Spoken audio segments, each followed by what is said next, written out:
Olá, meu amigo! Olá, minha amiga! Bom dia! Votos de um excelente dia para você que nos acompanha aqui pelo nosso canal do YouTube. Claro, como não poderia deixar de ser, para você também que nos assiste, nos acompanha pelas nossas redes sociais. Como de praxe aqui, desejo um dia verdadeiramente abençoado, um dia iluminado por Deus para você e para todos os seus, para toda a sua família. Dito isso, vamos aqui às nossas atualizações do dia. Hoje eu vou falar sobre o calendário de pagamento do Bolsa Família. 2. O cronograma de entrega das vacinas aos estados apresentado ontem pelo ministro da Saúde, o ministro Pazuello, em reunião que ocorreu com os governadores. E 3. Por fim, vamos falar também sobre o auxílio emergencial. Sim, de novo ele. Hoje é um dia decisivo para a aprovação do benefício. Por quê? Porque os líderes do Senado irão se reunir para tentar entrar em um consenso em relação à aprovação da PEC do Pacto Federativo. Eu vou explicar para você, o que nos acompanha, o que isso significa em relação ao pagamento de uma nova rodada do auxílio emergencial. Vamos lá? Então vamos, mas antes aproveito para te convidar para que você se inscreva em nosso canal, caso você ainda não tenha feito, deixe o seu like aqui e compartilhe este vídeo. Vamos então começar falando sobre ele, sobre o Bolsa Família. Hoje seguimos com os pagamentos normais do Bolsa Família referentes ao mês de fevereiro. Quem recebe hoje são as pessoas com o NIS terminado em 4 e amanhã será a vez de quem tem aí o NIS terminado em 5. Os demais beneficiários, ou seja, quem tem o NIS terminado em 6, 7, 8, 9 e 0, receberão seu benefício na semana que vem. Continuando aqui, agora vamos falar sobre algo muito importante, sobre a vacinação no Brasil. O ministro da Saúde, Eduardo Pazuello, se reuniu ontem com os governadores para apresentar ali o cronograma de distribuição das vacinas após muita pressão. Depois da reunião, o governador do Espírito Santo, Renato Casagrande, comentou em entrevista à Band News sobre o plano apresentado pelo ministro da Saúde. Vamos ouvi-lo, olha só. A reunião foi boa, uma reunião de diálogo com resultados, na minha avaliação. Dois temas importantes, ou dois temas principais. O primeiro tema é o tema, naturalmente, do cronograma de entrega das vacinas para os estados e para os municípios. Nós estamos sim, ansiosos porque estamos num momento de crescimento da pandemia em muitos estados. Relato de muitos governadores, do número crescente de contágio, de demanda por leitos. Nós mesmos aqui no Espírito Santo já recebemos 36 pacientes do Amazonas e recebemos 30 pacientes de Rondônia, acolhendo aí pessoas de outros estados no sentido de colaborar e de sermos solidários. Então a vacina é fundamental e o ministro apresentou um cronograma para o ano todo praticamente, mas especialmente para o primeiro semestre, ou até um pouco para além, já entrando no segundo semestre, de que em janeiro, que nós já tivemos o recebimento de 10 milhões e 700 mil doses de vacina, o Brasil teve. Fevereiro nós tivemos poucas doses de vacina, um pouco mais de 2 milhões, mas teremos até o final de fevereiro, segundo o ministro, 11 milhões e 300 mil doses de vacina. Também estava participando a representante da Fiocruz e o representante do Butantan nessa reunião. Para março, 46 milhões de doses, para abril, 57 milhões, para maio, 46 milhões, para junho, 42 milhões. E isso, segundo o ministro, entrará numa produção, num ritmo normal de produção de vacinas, tanto no Instituto Butantan como na Fiocruz, assim que normalizar o recebimento do IFA, do princípio ativo. Então, apresentou um cronograma de entrega de vacinas, mesmo considerando que nós já temos outros países bem à frente. Teria que o próprio Estados Unidos anunciou nessas últimas horas que até metade do ano vai vacinar a população toda. Nós temos aqui uma previsão de recebermos as vacinas para vacinar a população toda até final do ano. Mas se a gente receber até no meio do ano, até um pouco antes, as doses para a gente poder vacinar a população com mais de 60 anos, os grupos de risco, é um passo importante que a gente vai dar. Então, assim, além da vacina do Butantan, da Fiocruz, também o governo já se comprometeu em comprar a vacina da União Química, né, que é da Sputnik, e está negociando com outros laboratórios. Então, a reunião, nesse ponto, apresentou um resultado efetivo e nós, naturalmente, vamos acompanhar e vamos trabalhar, vamos torcer para que a gente não tenha nenhum contratempo e esse cronograma fure. Né?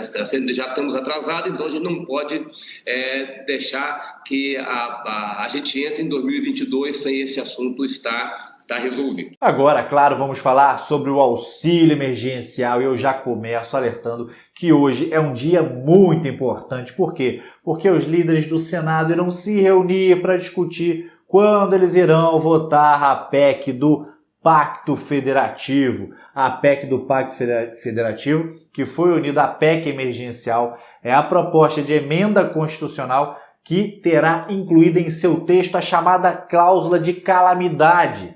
Essa cláusula foi a condição imposta pelo ministro da Economia, o ministro Paulo Guedes, para que seja paga ali uma nova rodada do auxílio emergencial. Olha só, em seu texto, a PEC irá impor uma série de proibições em relação aos gastos públicos, sempre que estes gastos chegarem em 85% das despesas.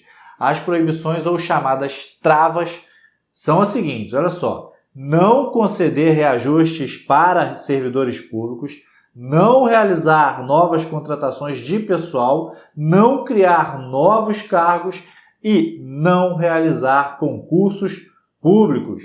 Em outras palavras, a intenção dessa regra é dizer o seguinte: se o governo tiver que gastar mais por causa de uma situação de calamidade pública, como é o caso da pandemia, ele será autorizado, mas haverá uma contrapartida, ou seja, outras despesas que estavam previstas precisarão ser canceladas, como é o caso dos gastos aí com o pessoal que mencionei anteriormente. Em resumo, pode gastar, mas, contudo, se isso acontecer, será preciso adotar medidas de contenção de gastos.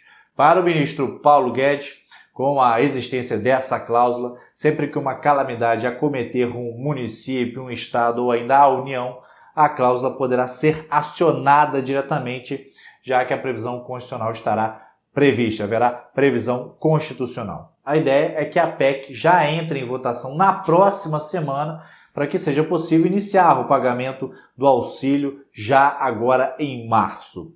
Em relação a este cronograma, que está muito apertado, o senador Major Olímpio, que é líder do PSL no Senado, disse o seguinte, abre aspas: dá tempo sim, estudo e preparação de emendas para ser pautado e relatado na própria terça-feira para votação quarta ou quinta-feira. Isso é prioridade. E como será em PEC, tem que haver amplo consenso. Senão, não aprova.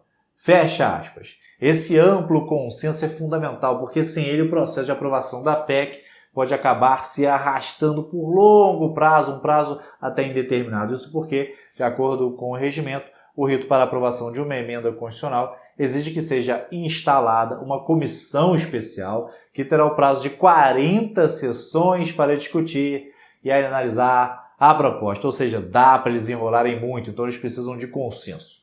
Depois disso, ela precisa ainda ser aprovada em 2 turnos na Câmara e em 2 turnos no Senado, com um intervalo de 5 sessões entre uma votação e outra. Agora, se existir o consenso, os parlamentares poderão sim tramitar com a proposta nas 2 casas em ritmo super acelerado, é o que eles chamam de fast track.